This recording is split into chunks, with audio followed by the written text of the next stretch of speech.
भारत से दो ऐसे लोग पकड़े जाते हैं, एक सैयद अदनान और दूसरे का नाम अदनान, और ये दोनों जो हैं वो आईएसआईएस से इनके कनेक्शन है, सीरिया में बैठे हुए आतंकवादियों से इनके कनेक्शन सामने आए हैं। आप सोचिए, आईएसआईएस दुनिया के सबसे खतरनाक आतंकी संगठनों में से एक माना जाता है। उस सीरिया में बैठे हुए आतंकी के साथ भारत के दो लड़कों के संपर्क हैं, वो कांटेक्ट में हैं, और ये बड़े पढ़े लिखे लड़के हैं। पढ़ाई लिखाई में इनका बड़ा दिल लगता था, ये अपनी पढ़ाई पर बहुत ध्यान देते थे। उसके बावजूद ये सीरिया में बैठे आतंकी के साथ कांटेक्ट में आते हैं, ब्रेन वॉश होता है। ये दोनों पकड़े गए हैं, दिल्ली में ब्लास्ट करने की साजिश रच रहे थे। नाजिया, ये इतना ब्रेन वॉश कैसे हो पा रहा है कि सीरिया में बैठा कोई आतंकी भारत में बैठे कुछ लड़कों का ऐसा ब्रेन वॉश कर दे कि वो दिल्ली में धमाके करने के लिए तैयार हो जाएं? ये कितना खतरनाक है? विशाल जी, 2 अक्टूबर 2023 को भी 3 लोग अरेस्ट हुए थे जो आईएसआई से जुड़े हुए थे। उसमें से एक इंजीनियर था और 2 पीएचडी था। उसामा बिन लादेन के ग्रुप में जितने भी लोग थे सब साइंटिस्ट थे, इंजीनियर थे, पीएचडी थे। उसके बाद 9/8/2024 को ISI terrorist Rizwan Ali arrest हुआ था दिल्ली से, जो आर्म्स और एम्यूनेशन अहेड के साथ वो इंडिपेंडेंस डे में गंगा बख्श मार्ग से अरेस्ट हुआ था। 3 अक्टूबर 2023 दिल्ली पुलिस ने आईएसआई टेररिस्ट को अरेस्ट किया, जो एनआईए के मोस्ट वांटेड थे। जीतपुर इन साउथ दिल्ली से अरेस्ट किया था। उसके बाद फिर 14 सितंबर 2025 को भी दिल्ली पुलिस ने आईएसआई मॉड्यूल और आईएसआई को बस्ट करके उसमें से 24 लोगों को अरेस्ट किया था, और सबके सब पीएचडी थे। तो जो मदरसा छाप होते हैं वो जिहादी होते हैं, और जो पीएचडी और इंजीनियरिंग और साइंटिस्ट बन जाते हैं वो आईएसआई के लिए बम धमाका उड़ाना और बम धमाका बनाने का काम करते हैं, या तो जाकर के आईफिल टावर या भारत देश के पार्लियामेंट को उड़ाने के लिए चले आते हैं। तो ये तो कंसेप्ट इनका क्लियर है, क्योंकि इनको सिर्फ इस्लाम पढ़ना है, क्योंकि इनको सिर्फ कुरान पढ़ना है, क्योंकि सिर्फ इनको इस्लाम का प्रचार करना है। लेकिन इस्लाम में साइंस की बातें तो नहीं है, इस्लाम में बम बनाने की बातें तो नहीं है, इस्लाम में एम्यूनेशन बनाने की तो बातें नहीं है, इस्लाम में गैजेट्स बनाने की तो बातें नहीं है, इस्लाम में साइंस समझने की तो बात नहीं है। तो इसलिए मजबूर होकर के उनको साइंस पढ़ना पड़ता है, उनको पीएचडी करना पड़ता है, उनको इंजीनियर होना पड़ता है। और खास करके आप देखिएगा, अगर आप लिस्ट निकालें और उसको डिकोड करेंगे तो जितने भी आईएसआई जो टेररिस्ट होते हैं, अगर वो इंजीनियर होते हैं तो वो इलेक्ट्रिक इंजीनियर होते हैं। और ये क्यों होते हैं? क्योंकि उनको बम बना करके सेट करके जहां पर वो उड़ते हैं और उड़ाते हैं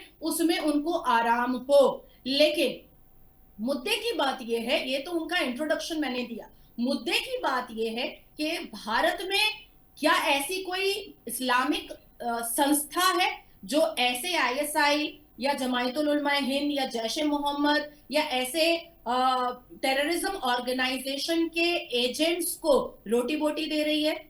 क्या ऐसी इस्लामिक कोई मस्जिदें हैं, मदरसे हैं या संस्थाएं हैं जिनका डायरेक्ट लिंक अलकायदा के साथ है, जिनका डायरेक्ट लिंक आईएसआई के साथ है? क्या ऐसे कोई दरसगाहें हैं भारत में, ऐसे कोई मजहबी आस्था वाली जगहें हैं भारत में जो जानबूझ करके भारत में रहन बसन सब कुछ करते हैं, लेकिन वो काम बेसिकली आईएसआई का करते हैं और टेररिज्म ऑर्गेनाइजेशन का करते हैं? ये डिकोड करना और इसको देश की जनता के सामने रख करके जनता को सुरक्षित महसूस करवाना, ये मिनिस्ट्री ऑफ डिफेंस का काम है, ये एनएसजी का काम है, ये देश की सरकार का काम है। क्योंकि हम सिर्फ अपने अपने रिसर्च के माध्यम से देश की सरकार को आगाह कर सकते हैं, हम उनको जा करके डेपुटेशन दे करके एक मेमोरेंडम जमा कर सकते हैं, पर उस पर इनिशिएट लेना और एक्टिव मोड पर उस पर काम करना ये देश की सरकार का काम है और करना पड़ेगा। देश में 22 करोड़ सुरक्षित था, सुरक्षित है और सुरक्षित रहेगा, क्योंकि बम बनाना, जिहाद करना, लुंगी डांस करना, उपद्रव मचाना, रामनवमी पर पत्थर मारना, शोभा यात्रा पर पत्थर मारना, जिहाद के नाम पर कहीं पर भी गजवाए हिंद का ऐलान कर देना, ये सब वो करके आराम से बच जाते हैं। लेकिन खतरा तो हिंदुओं पर है, हिंदुओं की आस्थाओं पर है, हिंदुओं की आस्था के मंदिर और धर्मशालों पर है, और उनके गुरुकुल पर है, और उनके आस्था की जगहों पर है, जो हमेशा कभी कब्जा होता रहा और कभी पत्थर पड़ता रहा। तो ये भारत की सरकार के ऊपर जिम्मेदारी है कि वो हमें ये एहसास दिलाएं कि इस देश के 120 करोड़ 20 करोड़ हिंदू, उनकी आस्था की जगह इस देश में सुरक्षित है, और ये देश सुरक्षित है हमारे रहने के लिए। बिल्कुल, ये बहुत जरूरी है क्योंकि ये साजिशें बहुत ही ज्यादा खतरनाक है। लेकिन देखिए, हमारी सुरक्षा एजेंसियां, हमारी पुलिस सतर्क है और इसीलिए वक्त रहते इन साजिशों को नाकाम कर दिया जाता है। लेकिन जैसे नाजिया बता रही है, जिस तरह से ये ब्रेन वॉश हो रहा है, जिस तरह से इस प्लानिंग को अंजाम दिया जा रहा है और जितना आसान इन लोगों को सोशल मीडिया से कांटेक्ट करके इन्हें भरमाना है, ये बड़ी दिक्कत की बात है। बहुत बहुत शुक्रिया नाजिया हमारे साथ जुड़ने के लिए और 3 इतने अहम मुद्दों पर चर्चा के लिए।